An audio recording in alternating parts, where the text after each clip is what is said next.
आइए आज हम सिफत इनहिराफ गैर मुतजादा की सिफत इनहिराफ के बारे में पढ़ते हैं। सिफत इनहिराफ किसे कहते हैं? सिफत इनहिराफ, इनहिराफ के माना है फिरना, फिरना। ठीक है। इस्तिलाह में हुरूफ को अदा करते वक्त, यानी इनहिराफ के दो हरूफ है लाम और रॉ। इसका माना क्या है? फिरना, फिरना यानी इधर से उधर आवाज का घूमना। कैसे घूम रही है हम देखेंगे। इन हरूफ को अदा करते वक्त एक मखरज से दूसरे मखरज की तरफ फिर जाना, आवाज का एक मखरज से दूसरे मखरज की तरफ फिर जाना। कैसे फिरेगी वो हम देखेंगे। इसकी अदायगी क्या है? हुरूफ मुनहरिफा को अदा करते वक्त जुबान एक मखरज से दूसरे मखरज की तरफ फिर जाती है और इसके दो हरूफ लाम और रॉ है।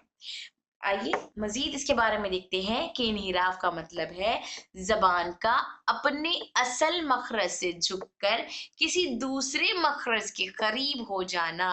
जैसे हर्फ रॉ का मखरज लाम की तरफ झुक जाता है और लाम का मखरज रॉ की तरफ झुक जाता है।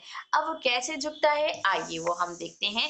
ये सिफत सिर्फ दो हरूफ में पाई जाती है जो कि मुनहरिफा कहलाती है, लाम और रॉ। लाम की अदायगी में जबान रॉ के मखरज की तरफ झुकती है और रॉ की अदायगी में भी जबान कुछ हद तक लाम के मखरज की तरफ घुस फिरती है, झुकती है। तो रॉ की अदायगी में क्या बता रहे हैं यहाँ पर?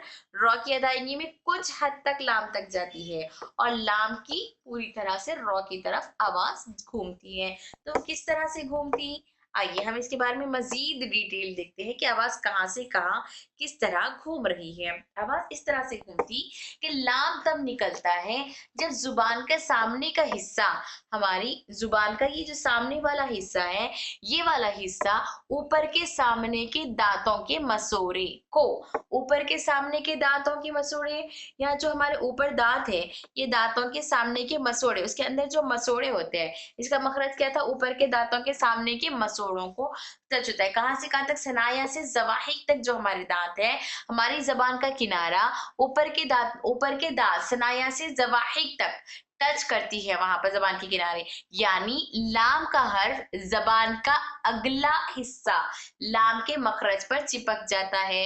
यानी जब हम हर्फ लाम बोलते हैं तो जबान का ये जो अगला हिस्सा, सामने वाला हिस्सा है, ऊपर दांतों के मसोड़ों को चिपक जाता है। की वजह से आवाज फिर जाती है। इसका मतलब कि वो पीछे से आकर बाजू से निकल जाती है। मतलब क्या बताना चाह रहे हैं यहाँ पर? यहाँ पर जब हम हर्फ लाम अदा करते हैं तो हमारी जबान का सामने वाला हिस्सा ऊपर के दांतों के सामने की जो जड़ है वहां पर जाके चिपक जाता है। जब चिपक जाता है, चिपकने की वजह से आवाज वहां से नहीं निकल पाती है, तो आवाज फिरकर दूसरी तरफ से निकलती है। वो कैसे निकल रही, आइए हम इसके आगे एग्जाम्पल देखते हैं। जैसे नोट, लाम को अगर उनके सही मखरज से अदा किया जाए तो सिफत इन्हिराफ को अलग से अदा करने की जरूरत नहीं है, क्योंकि वो खुद ब खुद इनके अंदर अदा हो जाएगी। मतलब जब हम हर्फ लाम उसके मखरज से अदा करते हैं तो अलग से हमको फोकस करने की जरूरत नहीं है। इन्हिराफ को अलग से अप्लाई करेंगे कि इन्हिराफ को अप्लाई करेंगे तभी लाम की आवाज फिरकर रॉ के मखरज से निकल रही है, ऐसा नहीं है। बल्कि वो खुद ब खुद अगर हम सही मखरज से अदा करेंगे तो उसकी आवाज खुद ब खुद फिरकर अदा हो जाएगी। अब कैसे फिर रही है यहाँ पर देखिए। रॉ का हर्फ, रॉ की मिसाल लेकर देखते हैं हम।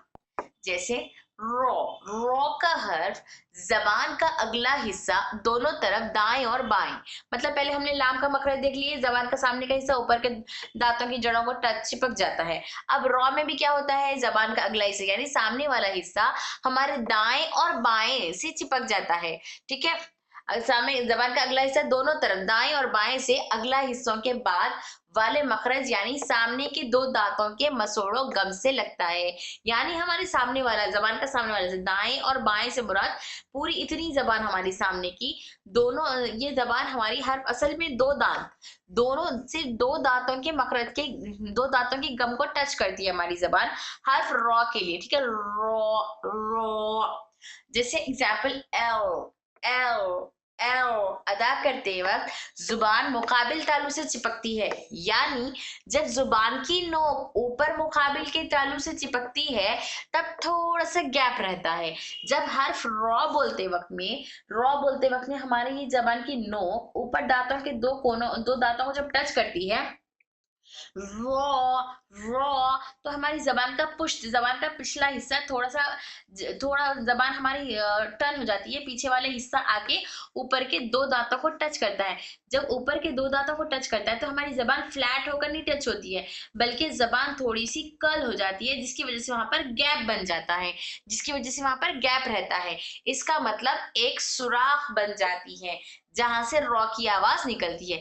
यानी आवाज पीछे से आ रही थी और जुबान चिपकने की वजह से फिरकर सुराख से निकल गई, जबान फिरकर सुराख से निकल गई। मतलब रॉ की आवाज पीछे से आ रही, रॉ रॉ, तो रॉ की आवाज पीछे से आ रही थी और यहाँ हमारी जबान इसको चिपक गई, दोनों दांतों को चिपकने की वजह से उसके मखरज से नहीं निकल पा रही आवाज बाहर, आवाज डायरेक्ट मखरज से नहीं निकल पा रही। यहाँ पर असल यहाँ पर टच हुई, टच होके आवाज यहाँ पे जबान चिपक गई, तो यहाँ से आवाज नहीं निकल सक रही थी, तो आवाज क्या करी, फिर गई। कहाँ फिरी, इसमें जो होल हो गया था वो होल की तरफ फिर के वो होल में से बाहर निकली है, तो इसको कहते हैं आवाज का फिरना। पीछे से आकर सामने की तरफ चिपक गई, जैसे रॉ को अगर उनके सही मखरज से अदा करेंगे तो फिर अलग से सिफत इन्हिराफ अप्लाई करने की जरूरत नहीं है। इसी तरह लाम की आवाज भी क्या हुई, लाम की आवाज भी क्या हुई, जबान का अगला हिस्सा हमारा लाम का सामने के मखरज, सामने के दांतों की गम को चिपक गया था। चिपकने की वजह से क्या हुआ, चिपकने की वजह से आवाज फिर जाती, कैसे फिरी आवाज, लाम की आवाज भी क्या हुआ, पीछे से आ रही थी, लाम की आवाज भी पीछे से आ रही थी, ठीक है, लाम लाम पीछे से आ रही थी, लेकिन आते आते हमारी जबान उसके मखरज पे यहाँ पर इतने हिस्से पे चिपक गई। जब जबान यहाँ पर चिपक गई तो इसका मतलब क्या हुआ, पीछे से आकर आवाज बाजू से निकल गई। तो जब आवाज यहाँ पे चिपक गई तो आवाज ने क्या किया, डायरेक्ट मखरज पे, मखरज के बाहर नहीं निकली, बल्कि बाजू कौन से बाहर निकल गई आवाज, क्योंकि वहां पर, यहाँ पर जबान हमारी चिपकी हुई। ठीक है, क्लियर है यहाँ तक। अब आइए एग्जांपल्स देखते हैं इसके कैसे वो हो रही है। जैसे फत, वल वल वल, जब लाम पढ़ रहे हैं वल, लाम पढ़ते वक्त में जबान वहां हमारे ऊपर मसोड़ों को चिपकने की वजह से आवाज बाजू से निकल रही है, वल वल, हमारे मुंह के दोनों साइड से सब बाहर से आवाज निकल रही है, वल वल वल फतह, वल फतह, इस तरह से। जुल जुल, और रॉ की आवाज एल एल एल, रॉ की नोक से नहीं निकल रही, उसमें जो गैप बन रहा है उस गैप के अंदर से आवाज बाहर निकल रही, तरमीहिम, तर तर, इस तरह से।